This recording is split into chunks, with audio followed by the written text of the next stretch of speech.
Hello, Muntinam Ganam Mitio Zosin Bon Sawin Nilha Pha Kia dengan Nilha Hin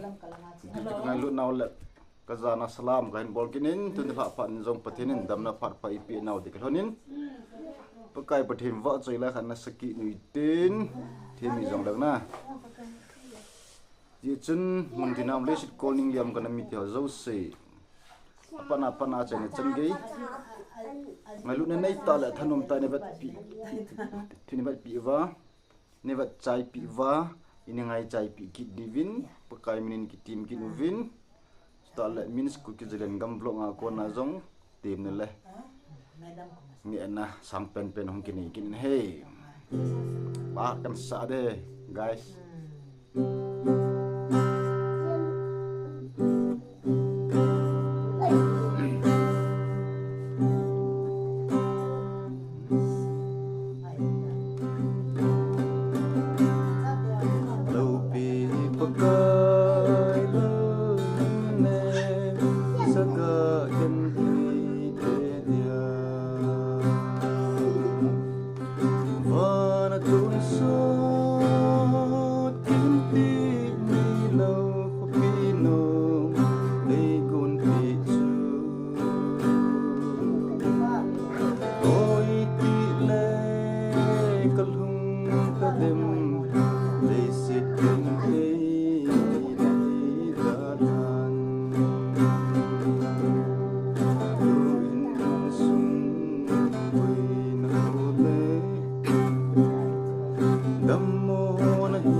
Supete ho.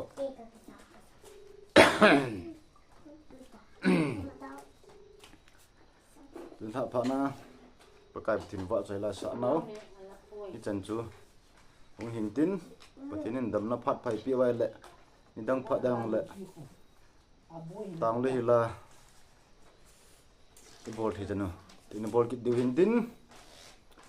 muntina le sit calling liam kana mi teo zo se apana a chaina chan ge hin be pi ho zo si chunga ki pau thu kan sein tuni zan pha na video sim na chan chung hin ten aban video pha le dam sela ki mu tu thei kin ding win Pathen in pi chi taw han ti chu kan sei hin ten. Thanks for watching, guys. See you in the next video.